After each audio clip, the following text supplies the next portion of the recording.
Hello, I'm Nick Offerman, white male translator for Gaslit Nation. To sum up this week's episode, kleptocracy anywhere is kleptocracy everywhere, and this is a transnational crime syndicate masquerading as a government. Thanks for listening.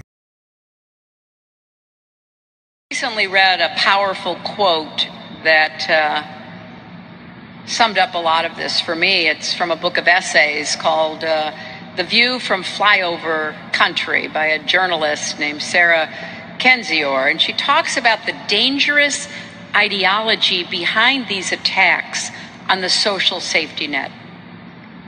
And here's what she says. When wealth is passed off as merit, bad luck is seen as bad character. Think about that for a moment. She goes on to make this point. This is how ideologues justify punishing the sick and the poor. But poverty is neither a crime nor a character flaw. Stigmatize those who let people die, not those who struggle to live.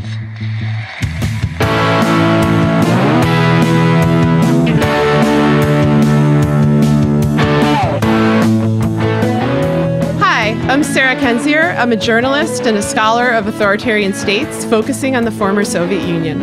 I'm Andrea, a writer, journalist who covers Russia and Ukraine. And we are your newscasters for the apocalypse. This is Gaslit Nation. This is episode number 5, where we bring you through Trump's trail of terror and all of the corruption, which many have refused to see or take head on for the last few years. We've been around since June, but Andrea and I have been investigating the subject for a very long time. We first started looking into Trump, into his Kremlin connections, into his mafia ties, and into other touchy subject matter back in 2016, when we desperately tried to warn the country of what was coming.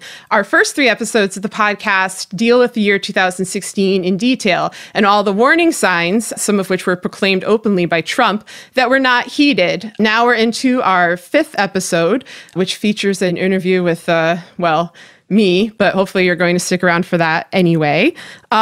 Big celebrity interview. Oh, yeah, big celebrity interview.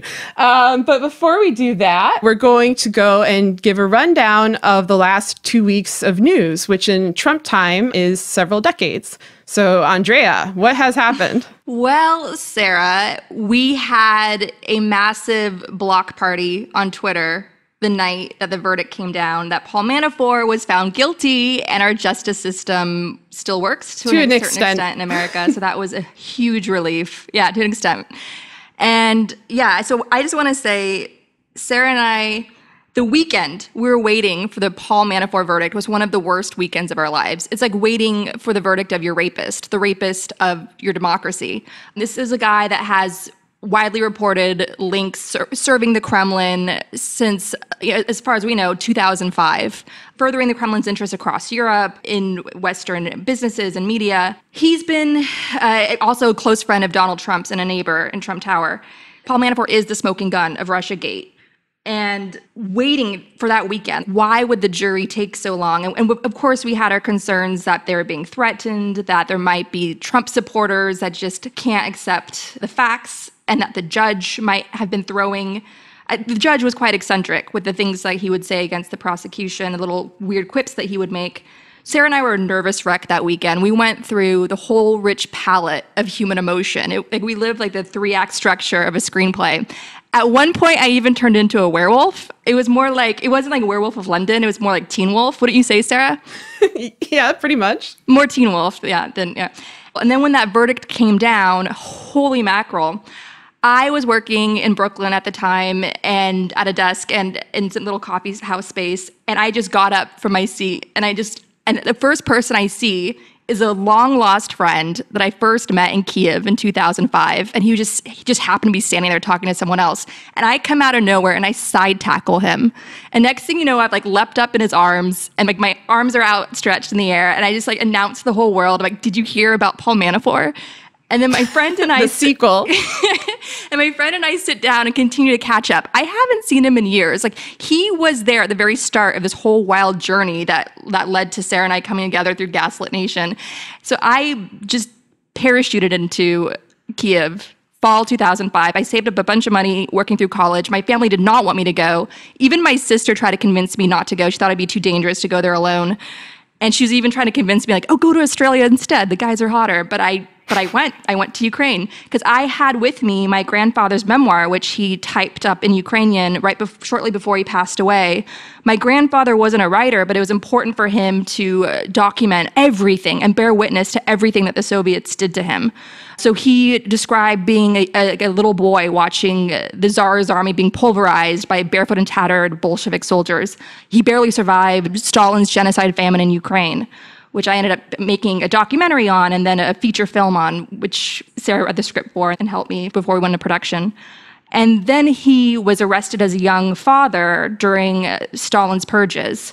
So the night the Manafort verdict came down, I was catching up with Misha from Kiev, and he was looking at me like with amazement in his eyes, recounting the whole journey that I had been on. And I was speaking from my heart about how all these years, what has sustained me is everything that my grandfather went through, everything that Stalin and the Soviets tried to do to him, and that he survived. I feel like being here in a relatively free country, I have no excuse but to keep speaking and keep fighting. They try to make my grandfather disappear, silence his voice, and so we're going to keep going. And it was just a really beautiful moment to have that encounter right at that moment when the news broke that Manafort is guilty. Mana guilty. Yeah.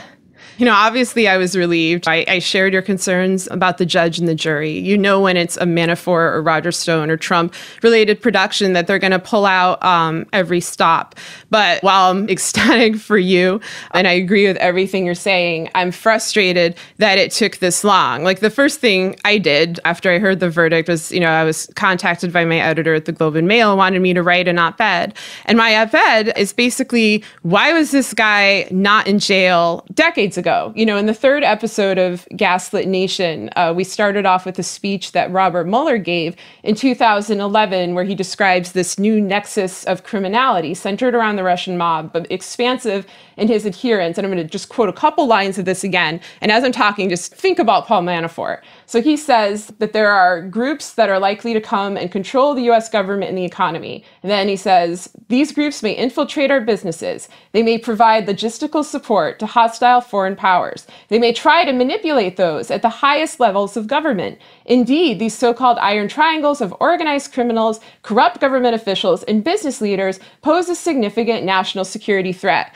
There is nothing in that paragraph that does not describe Paul Manafort to a T. And it also describes Michael Cohen, who on the same day as the Manafort verdict pled guilty. Mm-hmm. And so I'm still stuck with this question of why were these guys allowed to run around committing crimes in plain sight for decades, you know, and also advising the Republican Party, being active with various corporations and groups, doing it very openly with no repercussions and with this thought of what? This is all just going to magically work out. This isn't going to bring about some kind of disaster. I think everyone is aware that white collar crime is not punished enough. We've been rightfully complaining about that since the 2008 economic crash, that nobody was punished for it. And now you really see, though, how broad those ramifications spread when people are not held accountable. At the same time, though, I do think this was a significant win. I mean, imagine if he had not been guilty. Imagine how we would feel then. Like, I think the last bulwark against autocracy is generally the judiciary. And this is a sign that we're still able to have a fair trial and that people still can be held accountable. There's definitely a note of hope there, as dark as this general scenario may be.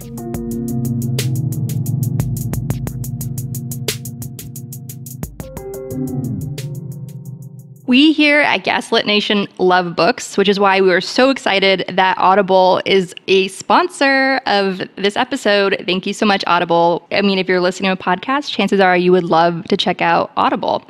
Audiobooks are a great sidekick for summer activities like hiking, sunbathing on the beach. Listening is a better way to binge content you love while doing things you love.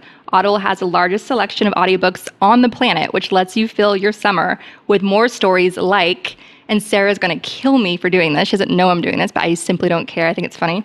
The View from Flyover Country, Dispatches from the Forgotten America by Sarah Kendzior, my co-host. Yes, If you can't get enough of Sarah Kenzier's voice, like I can't, then you can check out her book on Audible. Other books we love include the all-new Don't Think of an Elephant by George Lakoff, a thin little book, so it'll be a short little listen about the power of the word when it comes to political rhetoric and how Democrats can do better there, and how Republicans use Orwellian language to make things worse. And then there's also On Tyranny, 20 Lessons from the 20th Century by Tim Snyder, who we're huge fans of, so you can get all those great titles, including Sarah's book, on Audible. Audible is offering our listeners a free audiobook with a 30-day trial membership. Just go to audible.com/gaslit and browse the unmatched selection of audio programs. Download a title free and start listening. It's that easy. Go to audible.com/gaslit or text gaslit to 500-500 to get started.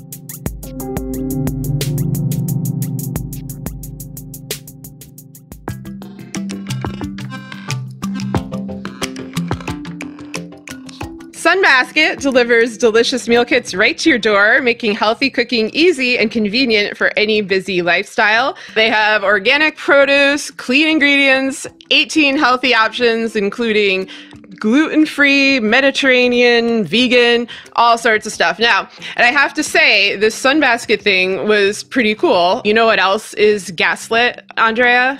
What? The stove where I cooked my sloppy Joe. So, boom, we'll be here all day. But no, it's actually good. Here's where you can get a discount, and you know everyone knows I love a discount. You can go to sunbasket.com/gaslit today to learn more and get $35 off your first order. That is sunbasket.com/gaslit for $35 off. Sunbasket.com/gaslit. So thank you, sponsors, because we would not be able to keep the show going without you, without your support. Thank you very much.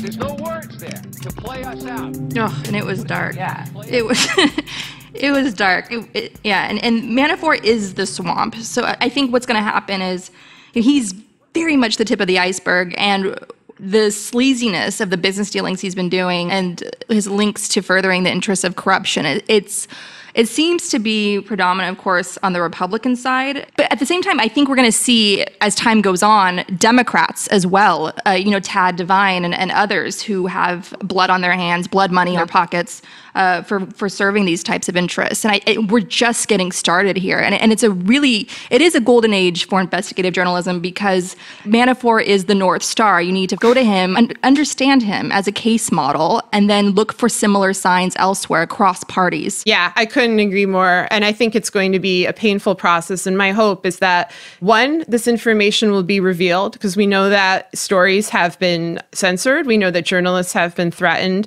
We know that we don't know the full scope of what's happened. And also that once this information is revealed, especially if it's through Mueller's probe, that people are able to act on it, willing to act on it, willing to take that responsibility, which is to your country first, over your party, over your money, over your self-interest. And on that note, I think we should switch to talking about John McCain, who died last week, and whatever you may think of his track record. And I will say that I personally oppose a lot of the decisions he made, the policies he voted for. He was a Republican, and those just aren't my views. He was a public servant. He was a career public servant. He's also a military veteran who sacrificed for his country, who was tortured for years. And I think, in many of his best moments, really did show integrity and a willingness to tell the truth. And of course, that's part of why Trump hates him. And I'm going to read a little bit, if you don't mind,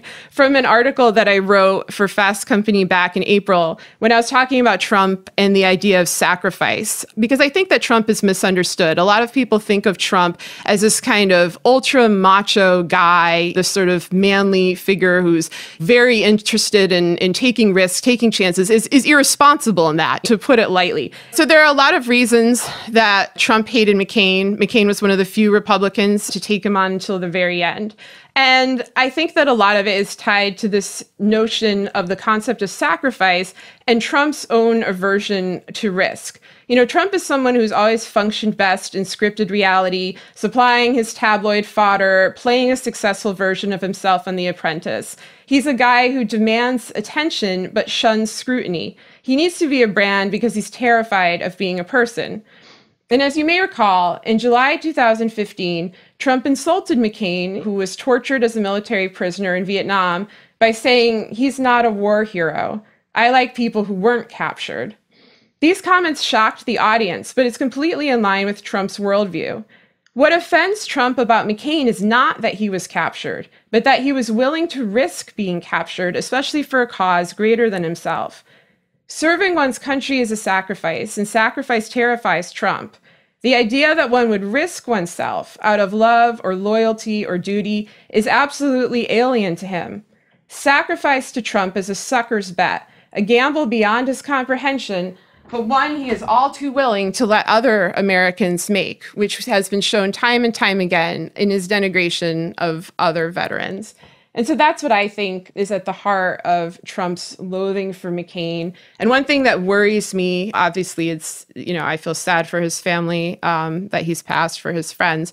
But I'm also concerned about the direction of the Mueller probe, the intelligence investigations, and McCain's contribution to that. Because McCain really was willing to stand up and fight for what's right in terms of Trump, Russia, and corruption. He and Lindsey Graham were among the first politicians to call for an investigation. And unlike Lindsey Graham, McCain remained resolute into the very end. And so I'm wondering, with McCain's death, what knowledge of this investigation dies with him, and how does it put the investigation itself at risk? That's a very good question. And I mean, it's sad because we have one party rule, and that could continue on if there's, Russia's determined to hack elections to go in Republicans' favors. We've seen that. There's been many reports of that so far. And Republicans themselves seem to have no problem supporting Trump's agenda as long as they stay in power and can enrich themselves off the U.S. government with their votes. We see this time and again. So it's sad that we've lost somebody that came close to being an ally, even though he was far from a perfect ally, of course, with his voting record, which is problematic. But he was an ally on this issue. He was a clear ally on this issue. I mean, he did engage with Paul Manafort. They were on some yacht back in the day together. And then I think Deripaska was there.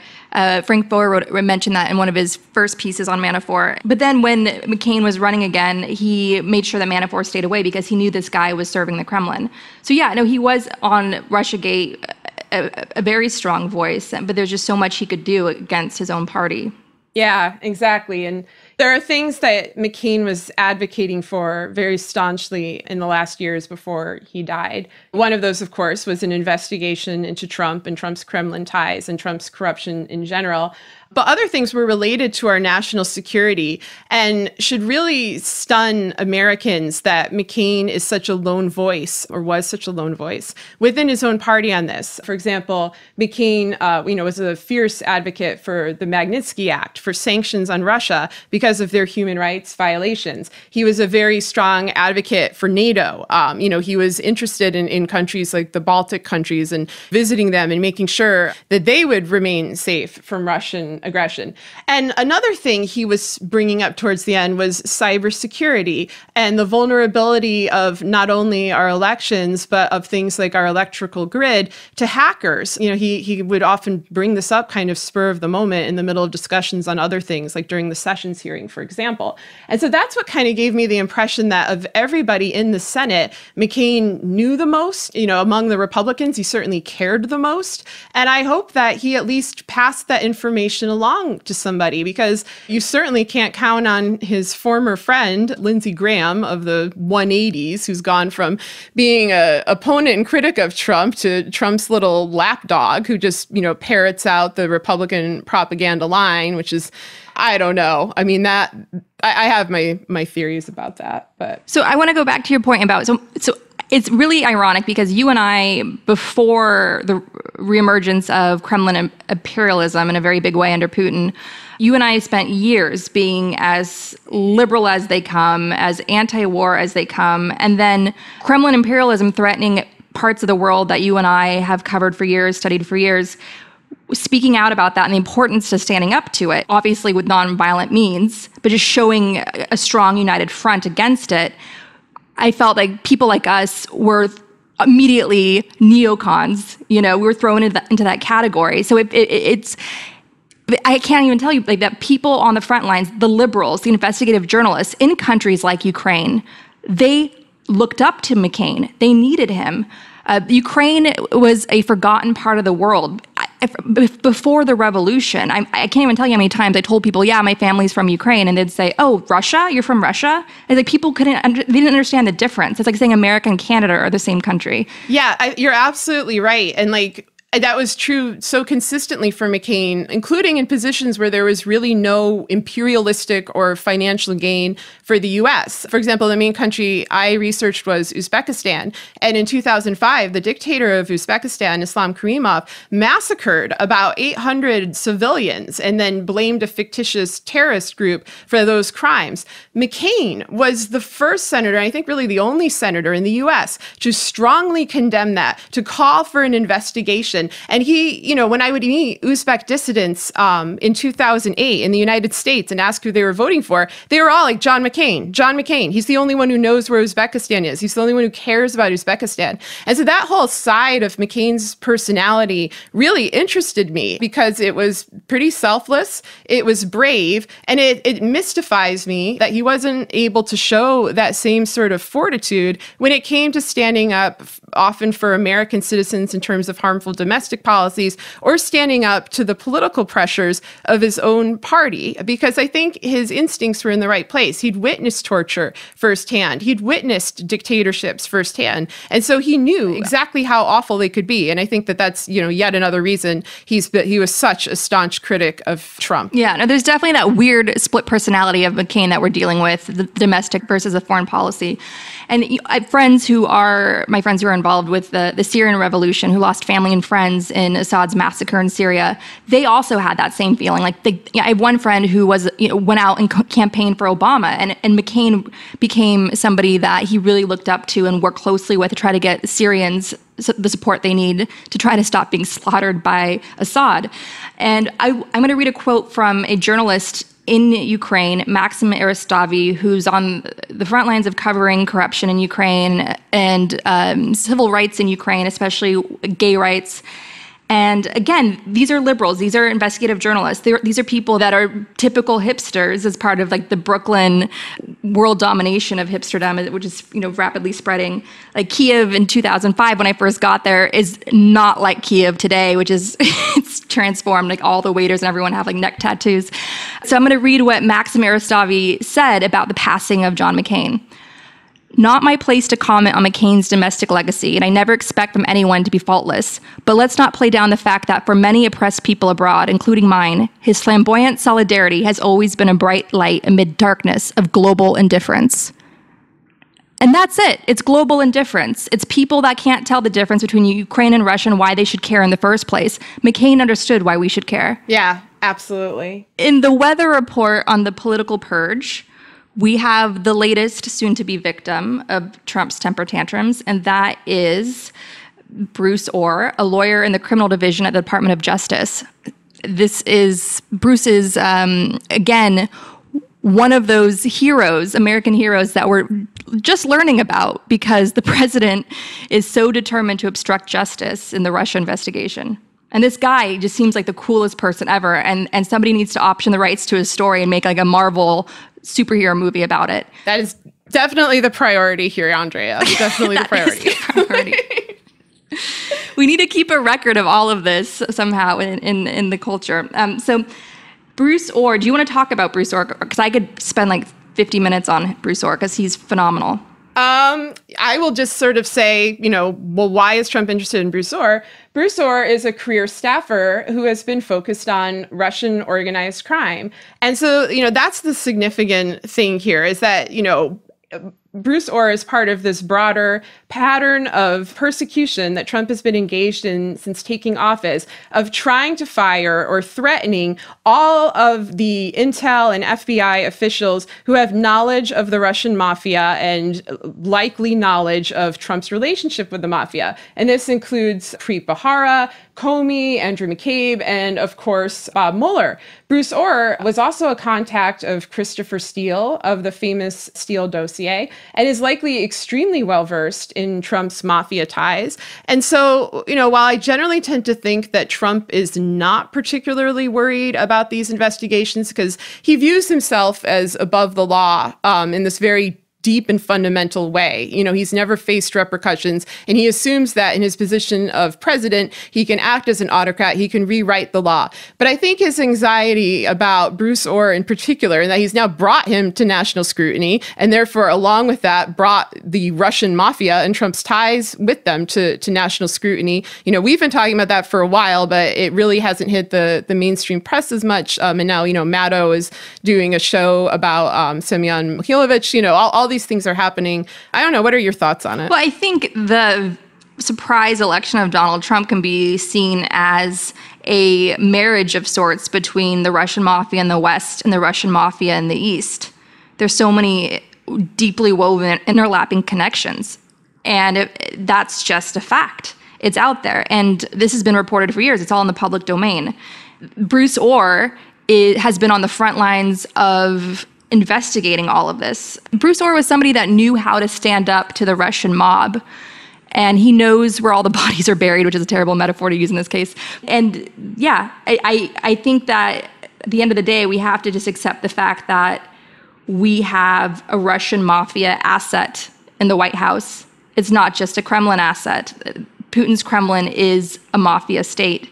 We have a Russian mafia asset in the White House. Yes. And by accept, we don't mean sit back and take it and settle. We mean acknowledge that this is the reality. We mean refuse to be gaslit, as you have been for the last few years with people constantly playing down this connection. The best way to tackle this problem is for us to discuss it openly. And it is deeply frightening. We have had this wave of deaths and attacks on people who've been investigating this case, people who are implicated in this case. And it's obviously an incredibly frightening position to be in because, this mafia is a global kleptocracy. It's a transnational alliance. It's not the kind of thing people think of, with the Sopranos or The Godfather or something like that. It's new. It's essentially replacing governments throughout the world. And, you of course see this in Russia, but you also see it in Hungary and Turkey, and you see other countries participating like Saudi Arabia and Israel. And it's frightening. But yeah, that is absolutely how Trump should be seen. And it's how Trump should be handled by our own government and by the intelligence services. And if our government was doing its job, if Congress was doing its job, Trump would be out, because he's committed so many crimes in plain sight just during his tenure. And then, of course, add to that the previous 40 years of crimes. He should absolutely be out. And so people need to be asking the very tough questions about why there is so much hesitancy, so much fear. Obviously, there are Democrats speaking out, and there is a limited ability of the Democrats to do anything with the GOP-dominated Congress. But this road ends in hell for everyone. This path is unsustainable. And so I think as we move to the midterms, I think it would benefit everyone if these problems were discussed in a more forthright way instead of being played down either to make people feel better or to keep people in denial. Because if the last 2 years have taught us anything, it's that does no good. Exactly. I want to say it's insane that we're just all tiptoeing around this issue and just living with the fact that Trump is in the White House. It's just that you have this Russian mafia in the White House. I don't understand how we can just go on accepting that and allowing him to push through Supreme Court justices. And I just don't want, it's just a surreal, you live with this pit in your stomach constantly. Just that, is anyone going to do anything? Yes, exactly. When are we going to just stop being in denial as a country and come together and accept the facts that have been out there in the public domain for years? Is anyone going to do anything? That's the question the show is going to ask every episode until someone finally does something. Yeah. And one of the terrifying things you just raised is that the type of people who could do something, for example, the Supreme Court, if certain rulings come their way, Trump is now picking those people. He's packing those courts. He's doing everything he can to entrench himself in office, to consolidate his power. And this was completely predictable. This is why you and I, back in 2016, were, before the election, desperately pleading with people to not let him get in, because once he gets in, it is going to be very hard to get him out. And I remember in November saying, you have 2 months. And, we can maybe do an episode sometime about what should have been done in those 2 months. Yes, an alternative parallel universe fantasy. Yeah, I will totally do that. The alternative reality. We'll cosplay it. Yeah. It was very difficult. There was no precedent for this situation. It was understandable to some degree that no one knew what to do. But the one thing you should always do is tell the truth, is inform the public, is be forthright about the danger. Because if people know the danger, then they're able to fight it. And the fact that so many people are just waking up to this now, are in shock, is a real detriment to everybody, whether we're just dealing with our life on a day-to-day basis, trying to imagine our futures, our children's futures, or trying to fight a political battle like the midterms. And the midterms now, once again, are a battle that Trump is proclaiming is going to be violent. Last week, he blamed the impending midterm violence on the Democrats, claiming that they will, quote, overturn everything that we've done, and they'll do it quickly and violently. And honestly, the first part of that sounds really awesome. I'll be completely psyched if they overturn everything that he's done. I think they should, because he's an illegitimate president and he shouldn't be there. Absolutely. The violent part, we all know Maxine Waters, the big tough Democrat who beats up Michael Tracy. Well, she did brutalize Michael what was his name? That far-right troll? Yeah, she did brutalize Michael, shoved his face very into the intimidating concrete woman. and kicked him a couple times in the ribs. There's always a lot of bullshit. We got that on video. There's so much bullshit from Trump's little fan base about the evil, violent Democrats, who are almost always black leaders, because they're just perpetrating racist stereotypes that are lies and that are patently absurd.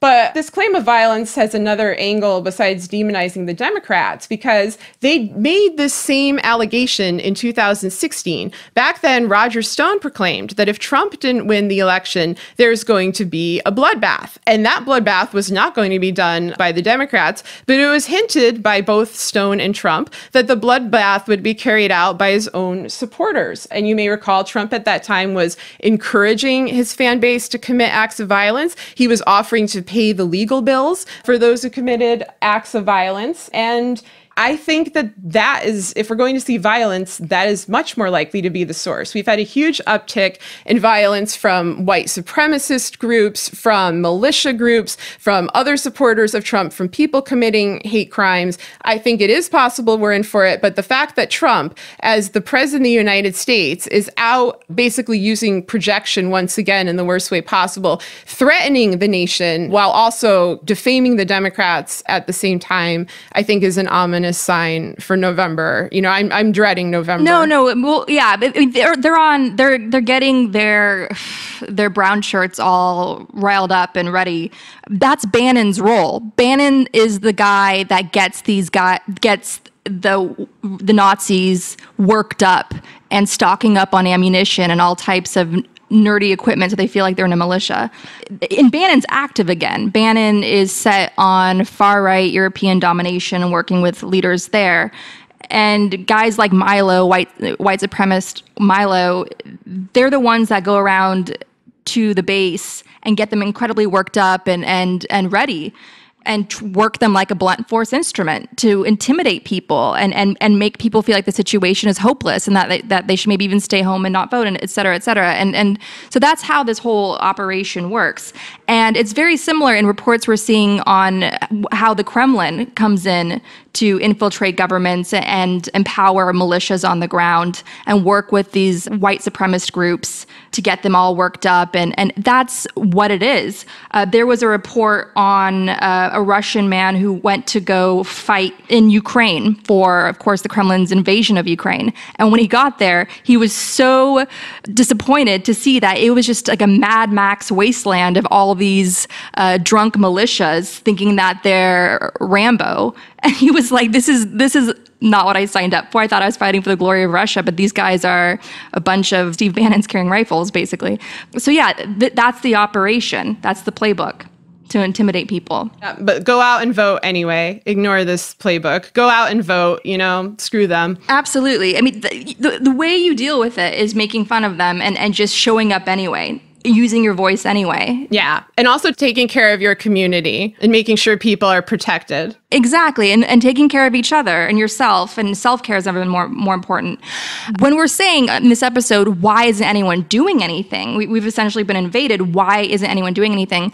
Now it's come to us, the people, to do something. It's all on us now. So we all have to engage in creating the blue wave that we want to see wash out all this corruption come November. Knocking on doors, making phone calls. And we're going to today have a very special interview with an organization that will help you do just that. Crush the midterms. If you're lazy, like I am, I'm not lazy at all. We're doing this goddamn podcast. I can't even make that joke. I'm like the opposite of lazy. I was going to be like, this is so convenient. It's like losing weight in a pill. But crush the midterms will hold your hand and in a matter of seconds, get you a personalized plan on how you can help Democrats take back the Senate and the House. And we're going to talk to someone from Crush the Midterms today to break it down for us. And that's it now. It's all on us, the people, because the institutions that are supposed to protect us, they're too slow and they failed again and again at opportunities to stop all this. So now it's on us this November. And I have to add that weekend of hell when we were waiting for the Manafort verdict and Sarah and I were constantly on the phone holding each other.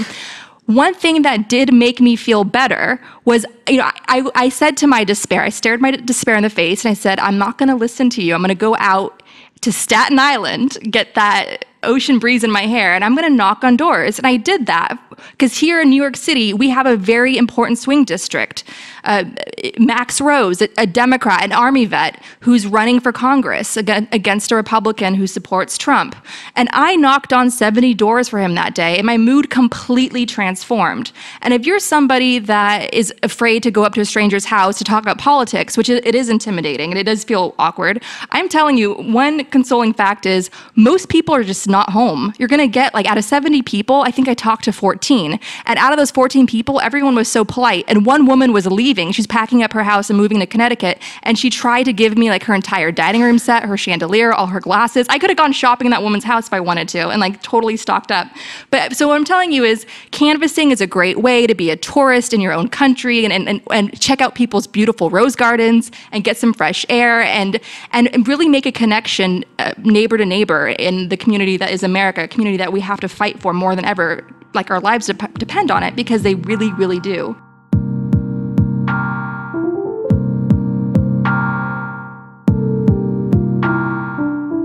I have a special surprise for you, Sarah Kendzior. Are you ready for the surprise? I'm so excited. Okay, so this is an incredibly special episode of Gaslit Nation. It is the Axl Rose of all episodes of Gaslit Nation because it is the birthday episode. Yes, September is the birthday month for Sarah Kendzior when God gave us this beacon of light to help us through this human Xanax. For me, anyway, I think you terrify most people. But for me, you prop me up, and I get through my day because of you. But I want to just say, if you love Sarah, if you're a fan of her work like I am, celebrate this birthday month of September by tweeting at her gifs of Axl Rose, one of her all-time favorites, or George Michael, another one of her all-time favorites. And I realized why these guys are your favorites, because you're like a hybrid of both of them. You've got that absolute sweetness and generosity and silliness of George Michael, but then you're also this unchained beast and completely terrifying, like Axl Rose. And that's your personality in a nutshell, and that's why I love you. And I swear I could not have made it this far emotionally. I don't know what kind of state I would have been in, maybe a vegetative state, if it weren't for your friendship. You are... I want people to know, because I know you quite well, and I've heard all of your war stories. Sarah Kendzior has survived so much to get to where she is, and I know all of it, and I'm in awe of all of it. And if you think she's strong, you have no idea how incredibly tough she is. And I want to tell you that I love you from the bottom of my heart. And, oh my God, every episode I cry. It's going to be Oprah's favorite things. These are the things that make Andrea cry, every episode. But I want to say, August 2016, I started following you on Twitter. I remember it very well because you were one of the few voices speaking out about Trump and Russia.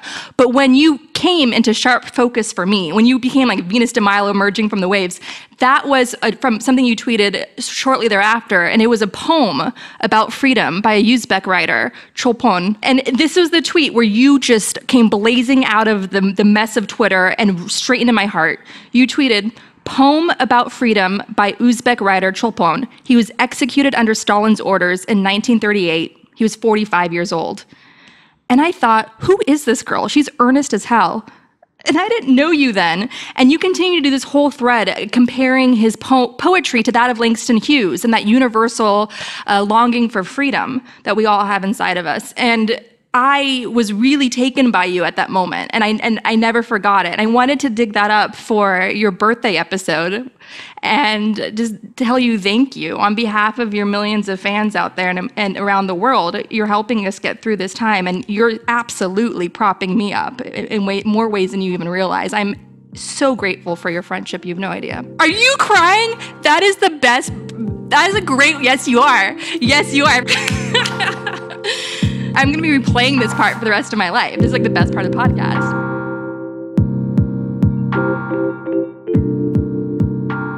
Hey guys, it's Sarah. I cut out of that heartfelt tribute because I didn't want people to hear me cry. As you know, I'm outspoken on politics, but I'm also a pretty private person, as Andrea, my sweetest friend, my kindest friend, knows very well. I have to say that as horrifying as the ordeal of covering this political crisis has been, the one good thing that came out of it was making a friend who's really more like a sister to me. So thank you, Andrea. And so to continue on my reluctantly self-indulgent theme, back in June when Andrea visited me in St. Louis, she insisted on interviewing me about my book, The View from Flyover Country, which had just come out and describes a lot of the social and political breakdown which led to Trump. So here it is. This is Gaslit Nation with Dame Magazine.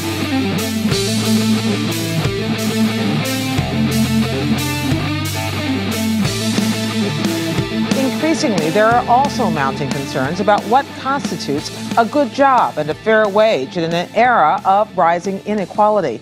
It's a story that won't go away. You're like, oh my gosh, there's an autonomous robot inside of a Lowe's. Awesome. But what may look awesome for Lowe's and many of the nation's other businesses could spell anxiety for American workers.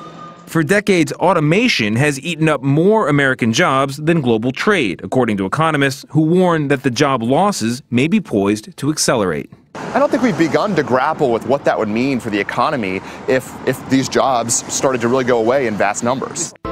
Over the last year, I would say that I probably only earned like $5,000 to $6,000. I actually had a bank account, but I don't right now. There was so much things needed, it just got in the negatives. One of the reasons that a lot of people in Holmes County are still unbanked or underbanked is the lack of jobs. They need a small dollar loan to make ends meet. There are not many alternatives to payday lenders. Some people can't wait on a check. It's about basic needs being met.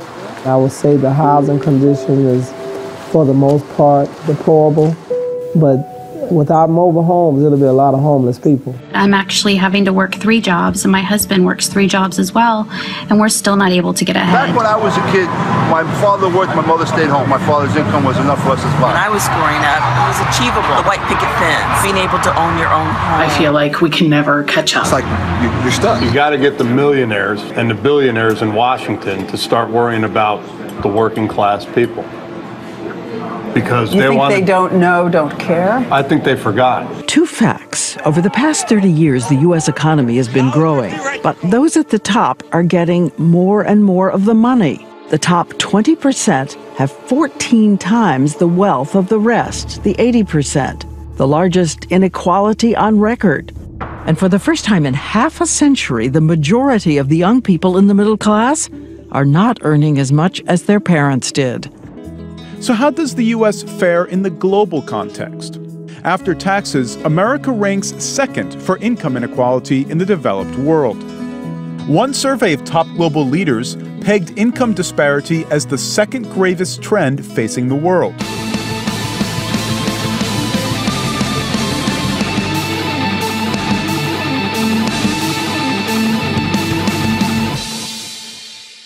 So today I'm joined by New York Times bestselling author Sarah Kendzior. Hi, yes, the co-host of the podcast. No conflict of interest at all. I'm hugely excited. This is massive. I can't stop talking about how huge this interview is. Thank you, I'm Andrea. honored that you would sit have down no with bias, so thank you. Totally objective observer. Yeah, no, but let's. So I don't even know where to start with your book. I will say, to get it out of my system, I will say I came back from 4 months in Europe, completely jet lagged, and I had to read your book. And I have friends that write books, and I never read them, and I claimed I've read them, and I congratulate them on their books. But this one I had to read because I was going to see you soon, and we're doing a podcast, and everyone wants to talk to you about your book. You're everywhere now.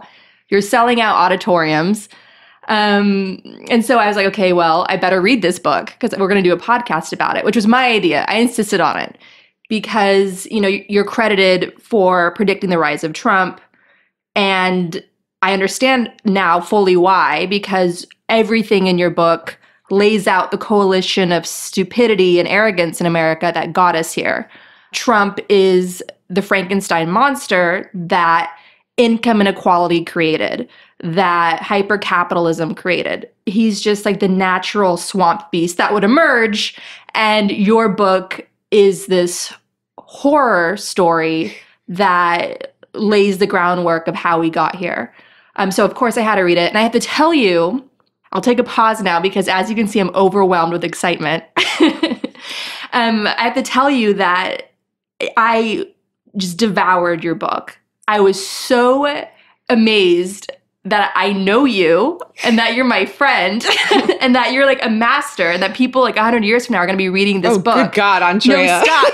Okay, this is okay, because I know you and you're obnoxiously modest. I have to now talk about myself for a second, if you don't mind. Please do. Because I need. Make sure you say the title.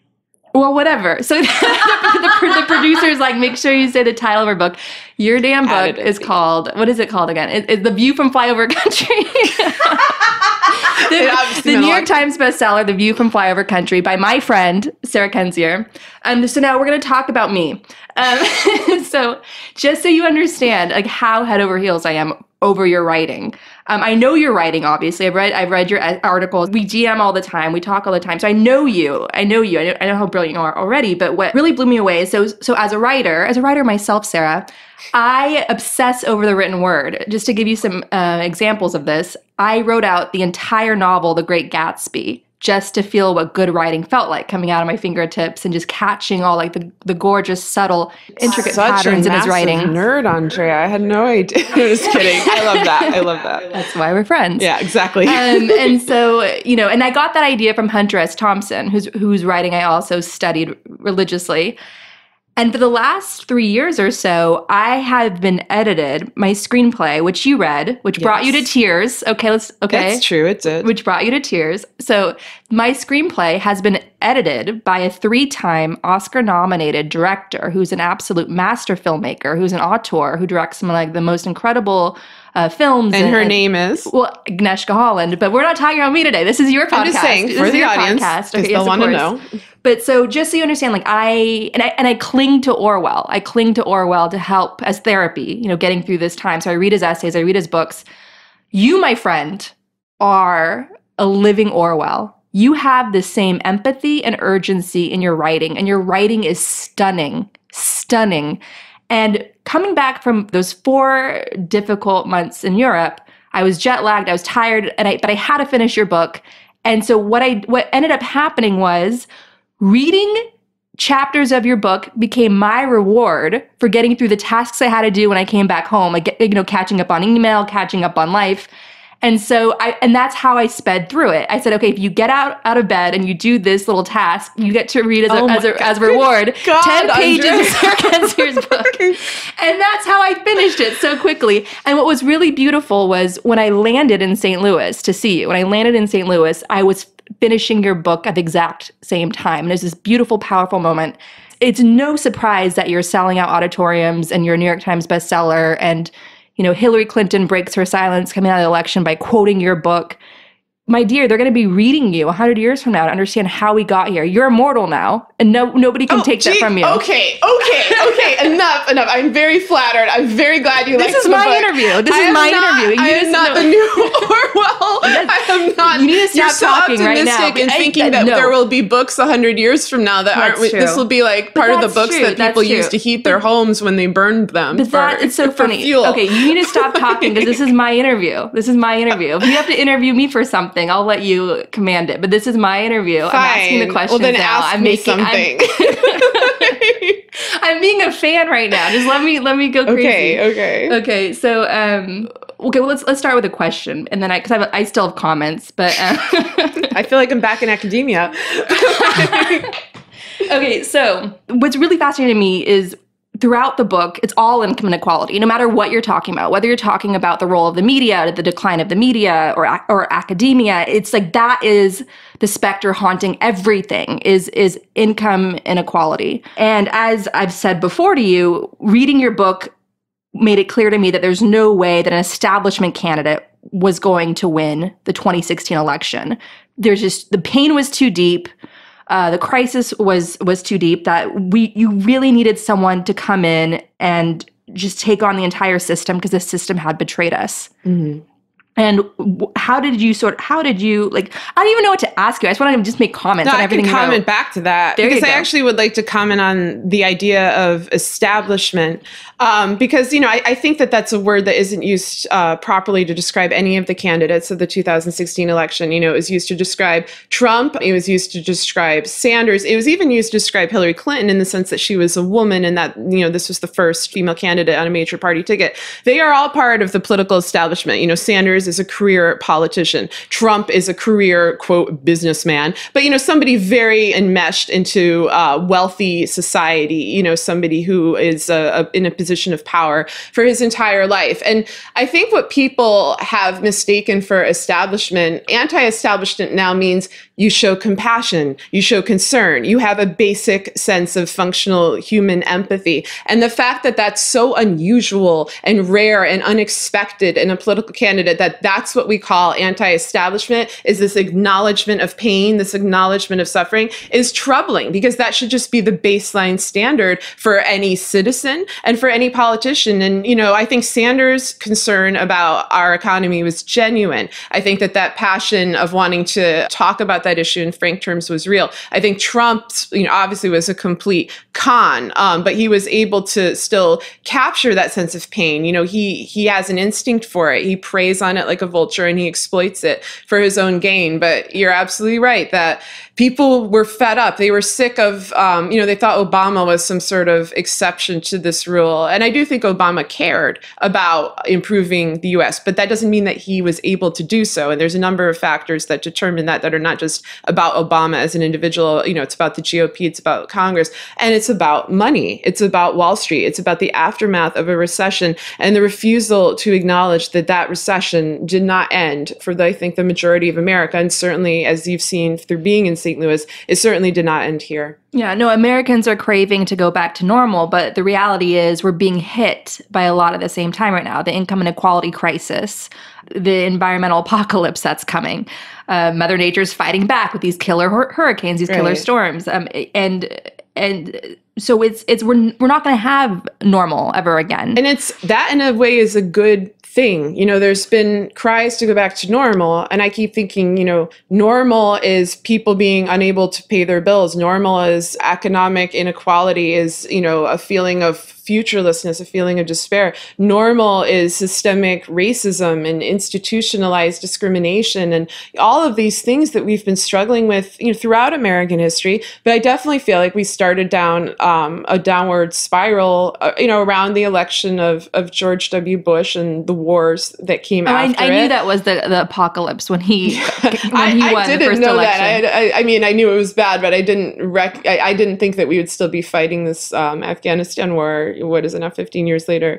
17 years later. And rise of ISIS, all of it. Yeah. And then the same thing is true for the recession. And that we were hurt in this way. So I don't know what's going to come out of the future of Trump. I mean, this can go in a number of directions. Some of which are truly frightening, not unprecedented, because we've seen atrocities, we've seen dictatorships, we've seen ethnic cleansing and things that I think he may actually do.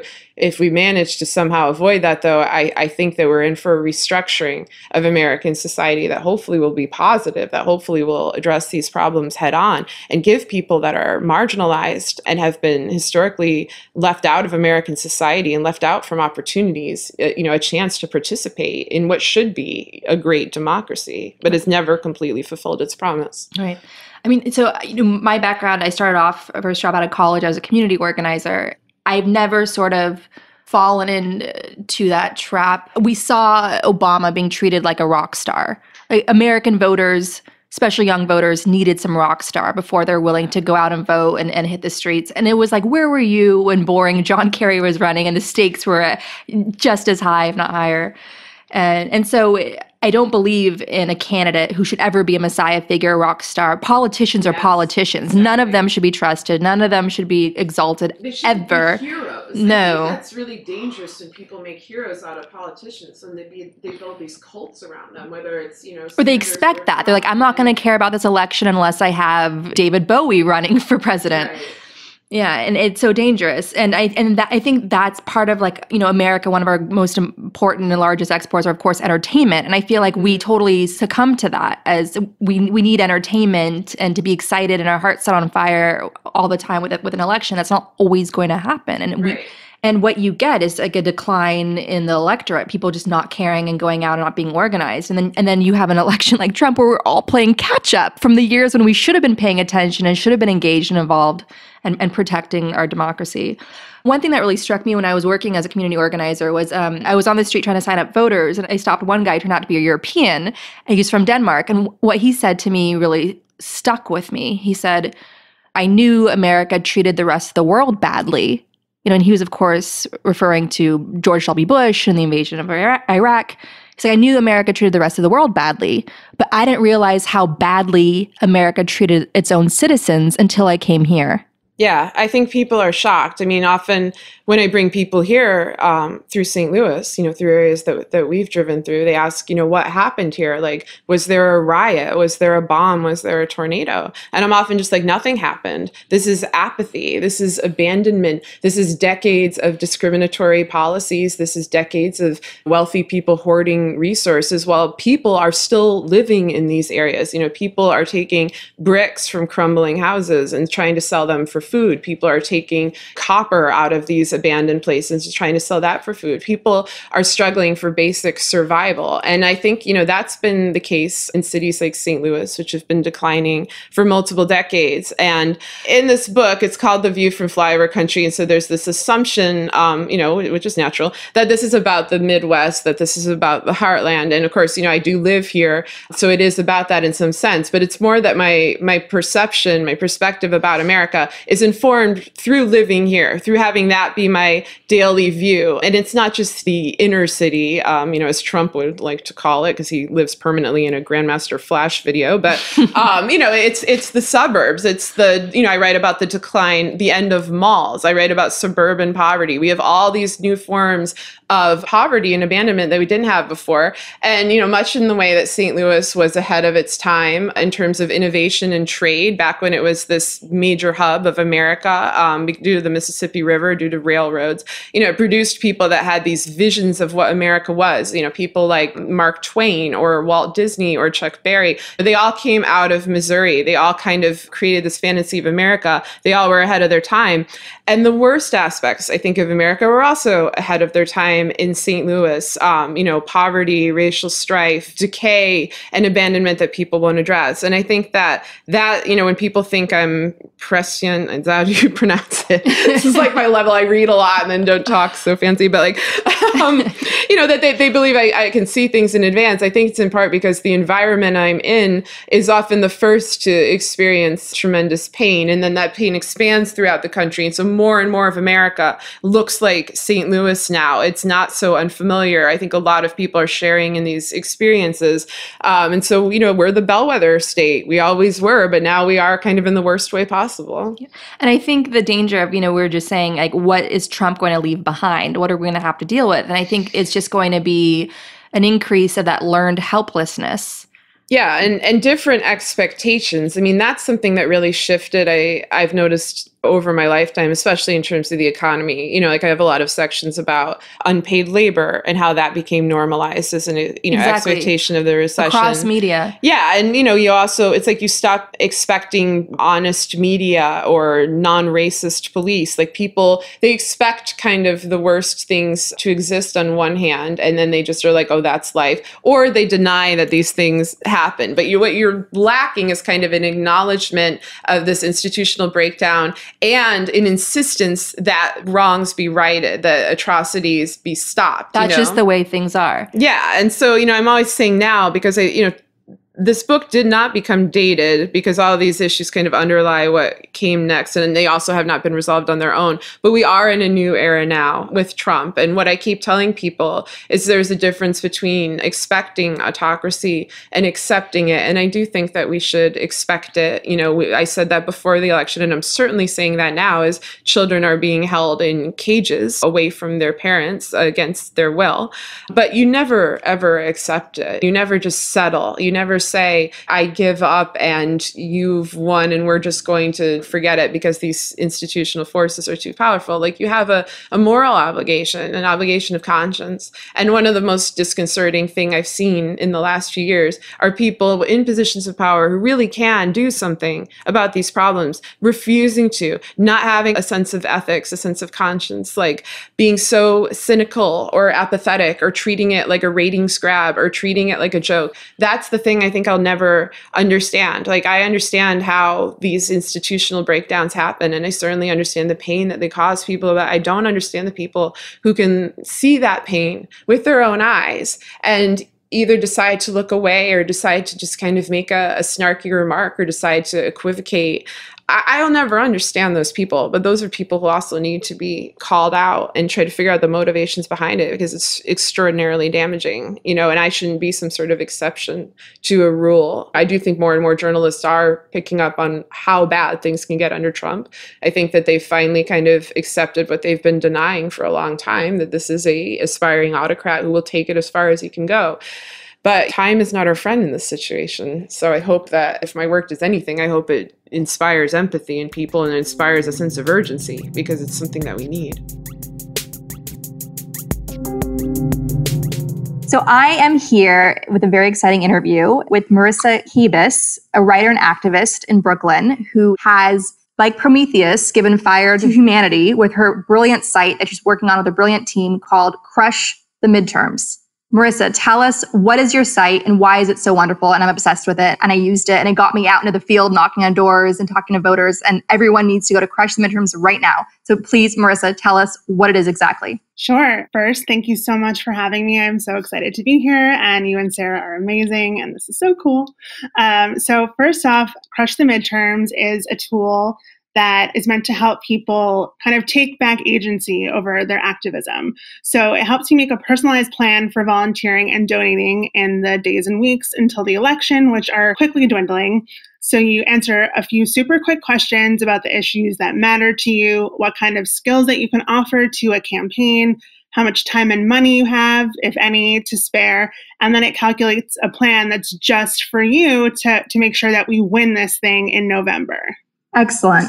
Now, what do Democrats need to do to take back the Senate? And what are the polls saying about their chances for doing that? So the Senate is tricky. It's going to be a really tough battle. As far as polling, it's really hard to say. There actually hasn't been a ton of super recent polling. I've seen a 1 in 4 chance. I've seen a 1 in 3. But I would concentrate more on the specific polling for the specific races. So there are a few that we need to hang on to. Basically, there are 35 seats up this year, and 26 are currently held by Democrats. So not only do we need to hold on to those, we need to gain 2 more in order to wrestle back control from Mitch McConnell and his gang of evil cronies. So the few that we need to hang on for sure are Florida, Missouri, North Dakota, West Virginia, and Indiana. So we need Bill Nelson and Claire McCaskill and Heidi Heitkamp and Joe Manchin and Joe Donnelly to really give it their all and really just try to hang on to those as best we can. Then you get into the toss-up arena. The few big toss-ups that people are talking about are Nevada. So we have Congresswoman Jackie Rosen going up against Senator Dean Heller. He's the incumbent. He's been there since 2011. But as you'll recall, he totally betrayed his constituents during the healthcare fight last year.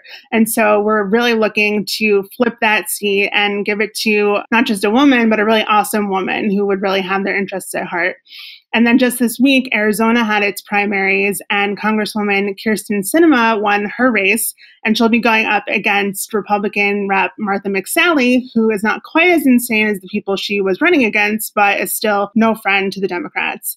And then, of course, we have Tennessee, where Marsha Blackburn, who is, I would describe, a Pencean Republican, is going up against former Governor Phil Bredesen. And then, of course, there's Beto O'Rourke, everyone's favorite. It's still very much a long shot, but, they changed the rating from solid red to lean red. And it's really been Beto's week. I know, I'm sure a lot of people saw that the Texas Republican Party was trying to catch Beto in some sort of weird thing this week on Twitter, but it totally backfired. And he's just having a real moment. There's this video of him answering a question about the NFL protests. And I saw that it's been viewed 44 million times on Now This News. So everyone's just really in his corner. But that said, it's going to be really tough. We have to just watch state by state, knock on every door possible, and pray like hell. Absolutely. Everybody needs to show up and put their time in, really. So what about the House? How is it looking for the House? What do we need to do there? What do Democrats need to do in order to take back the House? And what are the chances like for that happening? So the House is looking a little bit more confident. As is every 2 years, all 435 reps are up for re-election. So it's kind of pandemonium. In order to have a majority, one party needs 218 seats. So as of now, according to Real Clear Politics, it's looking like 199 seats are pretty solid for Democrats, 193 are pretty solid for Republicans, and then there are 43 toss-ups. The interesting thing is that of those 43, 41 of them are currently held by Republicans. So we have our work cut out for us. But that said, according to a bunch of places, there's about a 72% chance of Democrats taking back the House. There are a lot of Republicans who have announced their retirement from Congress this year, a total of 26. So there's a ton of room for change. There's one race I've been really watching and really am hopeful about is Mikey Sherrill in New Jersey's 11th district. She is a veteran and she used to be a prosecutor, and she's just really strong record and really seems to care about the people in her district.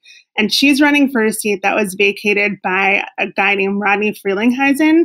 You might remember him from last year. Someone in his district put together a group to try to get him to hold a town hall because he hadn't held one in years. They just wanted a town hall, and he freaked out, and the woman who spearheaded it worked at a bank, and he tried to get her fired from the bank that she worked at because she was just trying to put pressure on him to hold a town hall. So everything is just ripe for change. I mean, I was out in the field last week canvassing on Long Island in Peter King's district for Luba Gretchen Shirley. They just changed that rating from solid Republican to lean Republican. Everyone's just saying we need a change. They even changed the rating of another King district, Steve King in Iowa. He is facing an aggressive campaign from a Democrat named J.D. Schulten. And it's a really exciting time. And it's a kind of a magical feeling to see all this change happening. But it's important to remember that it's actually not magic. There are real people on the ground making it happen. Exactly. And we need more to join them.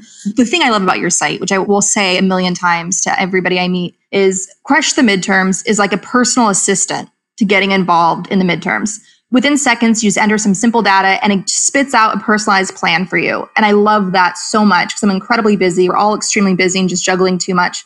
And this held my hand and got me out into the field. I love that. So what advice do you have for people with their very busy lives to getting involved and being part of the change that we desperately need? Definitely. So I think you hit the nail on the head. It's meant to be like a personal advisor. And it's also meant to show you that being civically involved, it shouldn't take over your life. You should find a way to incorporate it into your life and not the other way around. So using this tool, crushthemidterms.org, You select how much time you have, how far you're willing to travel. And so it's kind of working within the parameters of what's comfortable and able for you. So my best advice going into the home stretch to the midterms is, yeah, it's great to see encouraging polls and see that it looks really good for Dems in a lot of places, but try not to take too much stock in the polls and just keep your head down and make every call, knock every door, talk to your neighbors, talk to your friends, the guy at the corner deli. I think it's really easy to say there's a blue wave coming, but we have to actually make that wave happen. It's not going to happen out of nowhere. We need to power the wave. Long story short, don't shut up until the polls close on November 6th. If you want the blue wave to show up, then you have to show up. And you can do that easily through crushthemidterms.com. Thank you so much. .org. I am the worst spokesperson for you. Crushthemidterms.org. Crushthemidterms.org. I will get that tattooed on my face. Crushthemidterms.org. Thank you so very much, Marissa. You are incredible. Thank you for all your hard work and everyone on the crushthemidterms.org team. We appreciate it. And we encourage everybody to check it out. Get your personalized plan today to help make the blue wave happen. And we're also really active on Twitter right now. So if that's your thing, we'd love for you to engage with us. We're all midterms all the time. So we're at Crush18Midterms. Hit us up. Sarah and I received an original composed song just for Gaslit Nation from a listener, and we're tremendously honored. Thank you so much, Nick Farr. We love our song. Here it is. We encourage all of our listeners to check out Nick Farr on Spotify. That's Nick, N-I-K-F-A-R-R, and on Twitter at Nick_Farr. And we want to thank our tenacious editor for this episode, Carlin Daigle, for being so awesome. Thank you so much, Carlin. Gaslit Nation is presented by Dame Magazine on the Critical Frequency Podcast Network. Other podcasts on the Critical Frequency Network include Range, Fury, and Tell Me About Your Mother. Check them out. This episode was produced by Andrea Chalupa with additional support from Critical Frequency. Our theme music is by David Whited. Additional music is by Martin Wissenberg. Our cover art was drawn by Lucas Lisakowski. Illustrations for each episode are drawn by James Guthman. You can follow us on Twitter at Gaslit Nation. And if you'd like to support the podcast and see it go weekly, please visit our Patreon at patreon.com/gaslit. Thanks for listening. See you next time.